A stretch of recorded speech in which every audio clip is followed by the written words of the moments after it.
Bugun biz shu qadar shukr qilishimiz kerakki azizlar, hamma masjidlarimizda go'zal bir xil qiroat, bir xil sahifalar. Ularni ko'rar ekan inson albatta zakovatlik, fikrlik, tadabburlik mo'min musulmon shukr aytadi azizlar. Allohga shukr.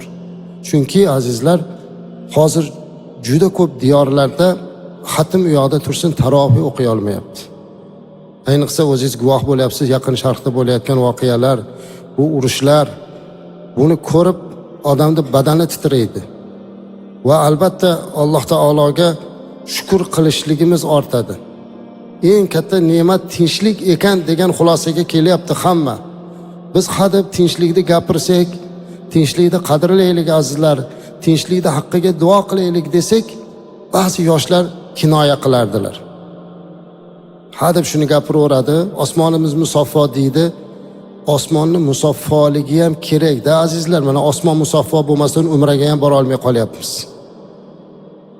Dunyo notinch bo'lsa, hamma yoqqa ta'siri bor. Bugun yurtimizdagi mana shu tinchlikni qadriga yetish kerak azizlar. Allohga shukr deyish kerak. Eng katta ne'mat mana shu ekanligini his qilishligi kerak. Shuning uchun ham Payg'ambarimiz alayhi salatu vassalam mana shu duo bobida tarbiya berib, ayyuhannas sallallohul afiya deydilar. Ey odamlar, Allohdan ofiyat so'ranglar. Allohdan tinchlik, xotirjamlik so'ranglar. 3 marrat, mana shuni 3 marta qaytardilar shu gapini Payg'ambarimiz alayhisalom. Ey odamlar, Allohdan ofiyat so'rang. Allohdan ofiyat so'rang. Va orqasidan aytdilarki, albatta Allohga iymon keltirishdan keyin eng katta narsa ofiyat dedi. Rasulimiz alayhisalom duo qabul bo'ladigan vaqtlarni aytganlarida, mana bu paytda qilsang duo mustajab bo'ladi. Azon orasida qilingan duo mustajab, falon payt mustajab degan gapni gapirganda sahobalar so'raganlar. Agar shunaqa duo qabul bo'ladigan vaqtni topib qolsak, nimani so'raylik deganda Rasulimiz alayhisalom dunyo va oxiratda ofiyatni so'ragan deganlar. Dunyo va oxiratda tinchlikni so'ragan deganlar.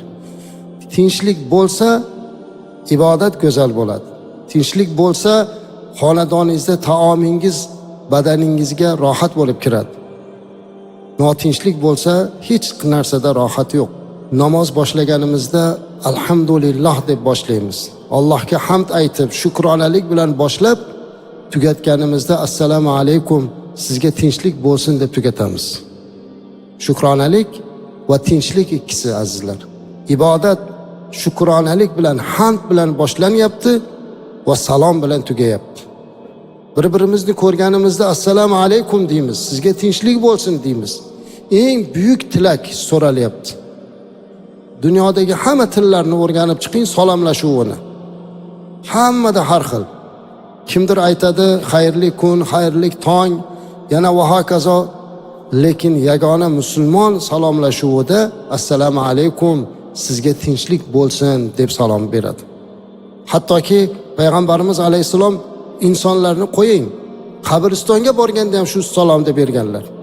Assalomu alaykum ahlad diyar minal mu'minin val muslimin. Ey mu'min musulmonlarda ahli diyorida yotganlar, sizlarga tinchlik bo'lsin. Assalomu alaykum. Biz ham sizlarga yaqinda yo'liqamiz degan gaplarni aytganlar. Hatto qabrda yotganlarga ham tinchlik so'raganlar. Demak, ofiyat bu dunyoda ham, u dunyoda ham kerak azizlar. Tinchlikni qadrlash kerak. Mana bugun yurtimiz tinch, alhamdulillah, ko'z tegmasin, lekin hozir tarmoqlarda ko'ryapsiz. Qo'rqib ketyapti odam. Nima bo'ladi bu yog'iga? Ilohim o'sha urush bo'layotgan joylardagilarga Alloh o'zi najot bersin, nusrat bersin. Alloh o'zi madadkor bo'lsin. Lekin dunyoda uzoqda bo'lyapti deydigan emas hozir. Dunyoni qayerda urush bo'lsa, boshqa yurtga ham ta'siri bilinyapti. Iqtisodiy ta'siri bilinyapti, ma'naviy ta'siri bilinyapti, hammasi bilinyapti. Ana o'shaqa paytda yurtni tinchligini qadrlab, mana shu tinchlikka o'zimizni hissamizni qo'shishimiz kerak. Qanday qilib azizlar? Biz buni qadrlab shukr aytishimiz, duo qilishligimiz bilan birga bir-birlarimizni ehtiyot qilishimiz, g'iybat, ig'vo, turli bo'xtonlardan saqlanishimiz kerak. Mana internetni kuzatsangiz, izohlarni o'qisangiz odam hayron qolasiz. odamlar o'yinchoq deb o'ylayapti bu urushni. Men internetda bitta maqola o'qib qoldim. Bir ona o'zini boshidan o'tgan voqeani shunday hikoya qilyapti. Yurtda urush boshlandi. Odamlar tunlari uxlamay qo'rquv bilan yashar edilar. Ular qatori men ham 2 yosh farzandim bilan yashab turar edim. Bir kecha qattiq portlash sodir bo'ldi. Yer qattiq silkindi. Hatto devorlar yorilib ketdi. Bolalar qo'rqib ketishdi. Men ularni bag'rimga oldim. Kichik o'g'lim titrab, "Onajon, bu nima?" deb so'radi. Men ko'z yoshimni yashirib, "Hech narsa emas bolam, shunchaki qattiq ovoz" dedim.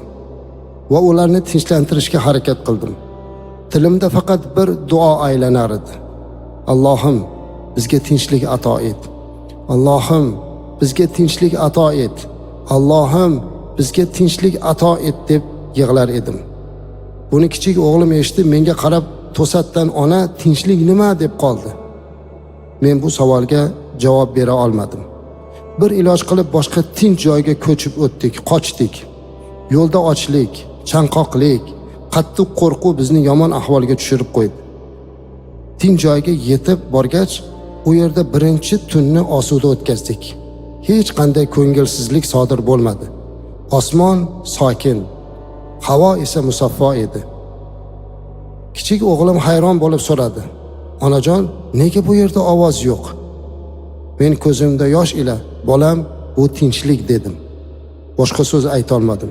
Shunda o'g'lim menga qarab "Onajon, tinchlik juda chiroyli narsa ekan-a" deb qo'ydi va men yig'ladim deb yozibdi.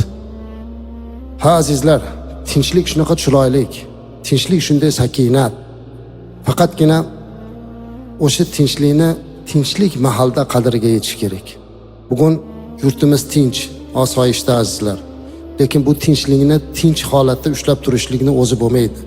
Bu nafaqatgina aytaylik davlat rahbarini katta bir siyosiy irodasi, askarlarimiz va bu huquqni muhofaza qiluvchi tashkilotlar barchasi va eng asosiy bu tinchlikni asrab avaylash bizni xalqni ham vazifamiz.